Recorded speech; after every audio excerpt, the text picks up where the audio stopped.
오늘은 아이패드에 시를 적으면서 이것저것 이야기를 해보려고 합니다.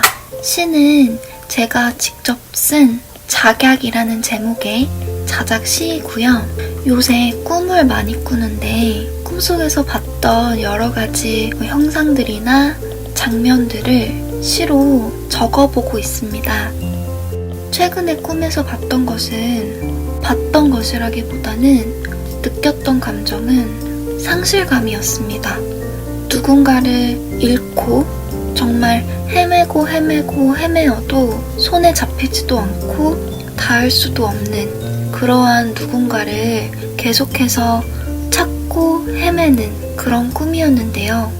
그러한 감정을 바탕으로 작약이라는 꽃이 떠올랐는데 꽃말을 찾아보니까 수줍음이라는 꽃말을 갖고 있더라고요. 그래서 작약이라는 꽃을 생각하면서 꿈에서 느꼈던 그런 감정과 더불어서 시를 한번 적어보았습니다. 첫 번째 연을 보시면 화자는 순수하고 어리석고 섬세한 어린 나입니다. 제 어린 시절에 감정이입을 해서 적어보았고요. 그래서 작약의 꽃말을 알지 못했던 시절, 나는 순수했고 어리석고 섬세했다. 이렇게 첫 연을 시작했습니다. 한 꽃의 꽃말도 알지 못했을 정도로 어리석었지만 그만큼 순수했고 섬세했던 화자는 이 연에 새벽 안개자욱이 페포 하나하나에 콱콱 박혔고 눈동자는 밤 한가운데 고양이의 그것처럼, 즉 눈동자처럼 희미했다가 총총했다라고 합니다. 화자의 감성은 새벽 안개자욱이 페포 하나하나에 다 박힐 정도로 그만큼 섬세했고 눈동자는 고양이의 눈동자처럼 총명했다라는 것인데요. 그 다음 연을 보시면 당신에 대한 묘사가 나옵니다. 너는 수줍고도 흉악했다라고 합니다.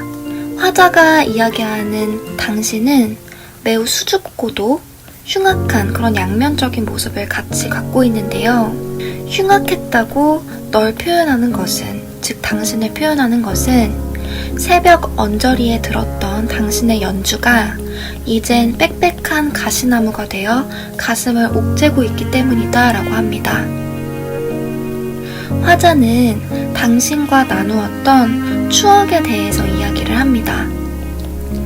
당신도 화자처럼 상당히 섬세했는지 연주를 했다고 나와 있는데요. 그것이 피아노 연주이든 바이올린 연주이든 그러한 추억이 화자의 가슴에 남아서 가시나무가 되어 옥죄고 화자의 가슴을 찌르고 있기에 당신을 흉악했다고 표현했다라고 화자는 설명합니다.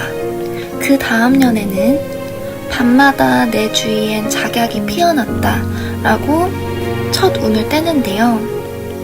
여기서 작약은 당신을 나타내는 것입니다.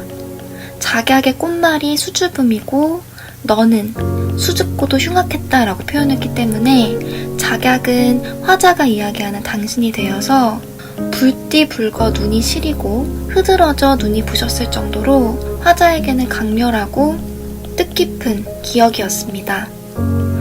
너무 아름답지만 눈이 부시고 시리기도 하기에 나는 눈을 질끈 감아버렸고 화자의 눈을 질끈 감아버리는 행위를 당신은 오해하여 나의 무책임한 무시에 너는 가슴 아팠다 라고 화자는 설명하고 있습니다.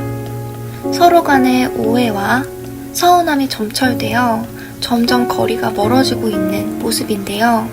그 다음 연에는 수줍은 꽃들이 시간이 지나며 시들었다 라고 화자는 설명하고 있습니다. 그리고 제가 방금 전에 말씀드렸던 것처럼 이제 화자는 당신이 작약이라는 것을 직접적으로 밝히게 됩니다. 그래서 당신이 작약일 줄은 꿈에도 몰랐다라고 하며 자신의 깨달음을 고백하는 모습이고요. 아름답고 아픈 그 꽃이 바로 너였다 라고 하며 작약이 당신이었다 라는 것을 다시 한번 상기하고 있는 모습입니다.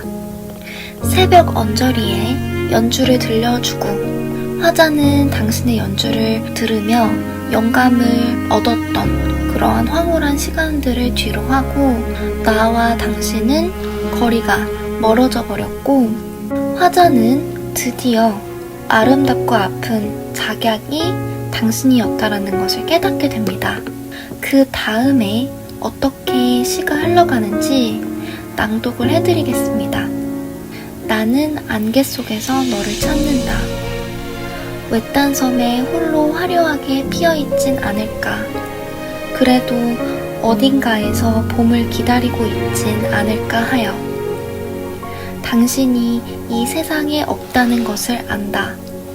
홀로 얼마나 무서웠으며 얼마나 슬펐을까. 사랑한다 말하지 못해 미안하고 겨우 만났을 때 따뜻하게 안아주지 못해 또 못내 미안하다 라고 화자는 이 시를 끝내고 있습니다. 당신과 이별을 겪은 화자는 당신을 찾아 나섭니다. 하지만 안개 속에서 너를 찾는 것이기 때문에 그 과정이 그리 쉽진 않아 보이고요. 계속해서 당신을 그리워하고 상기하는 모습입니다. 그리고 계속해서 걱정을 하고 있죠. 외딴 섬에 홀로 화려하게 피어있진 않을까. 그래도 어딘가에서 봄을 기다리고 있진 않을까 하여 계속해서 당신을 걱정하고 찾고 있는 모습입니다. 하지만 그 다음 년에 당신의 상태가 분명하게 나타나 있는데요. 당신은 존재하지 않는 사람입니다. 삶을 마감했든 다른 곳으로 떠나 더 이상 화자와 만날 수 없는 상황에 처해 있든 당신은 이 세상에 존재하지 않는 사람입니다. 그로 인하여 화자는 상실감과 후회에 몸서리치고 괴로워하고 있는 그런 모습인데요. 회한의 말들을 쏟아내며 시를 마무리하고 있습니다. 홀로 얼마나 무서웠으며 얼마나 슬펐을까. 당신은 화자가 없는 공간에서 고독에 몸서리치면서 괴로운 시간을 보냈다라는 것을 짐작할 수 있는 그런 문장입니다. 화자는 이어서 사과의 말을 건네는데요. 사랑한다 말하지 못해 미안하고 겨우 만났을 때 서로 겨우 만났던 그런 경험은 있었나 봐요. 겨우 만났을 때 따뜻하게 안아주지 못해 또 못내 미안하다고 하며 사과의 말을 끝으로 시를 마무리하고 있는 모습입니다.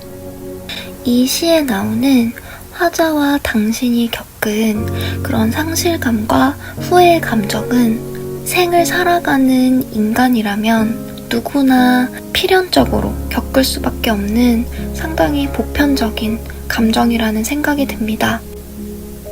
그런 감정이 들 때 특히 상실감이라는 감정에는 후회나 회한이라는 감정이 쉽게 따라붙게 되는데요.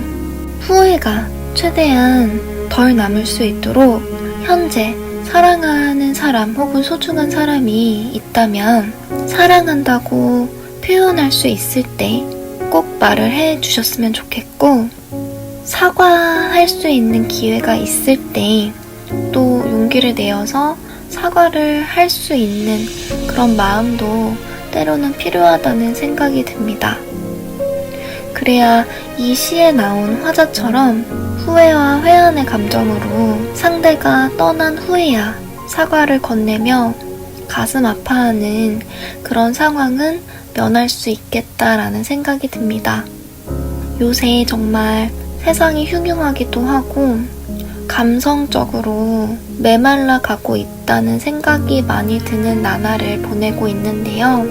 제 영상을 통해서라도 제가 나눠드리는 시를 통해서 감성을 다시 한번 되돌아보시고 마음을 채울 수 있는 그런 시간 가지셨으면 좋겠고 하루하루 더욱더 아름답고 충만한 그런 나날들로 채워가셨으면 하는 바람입니다.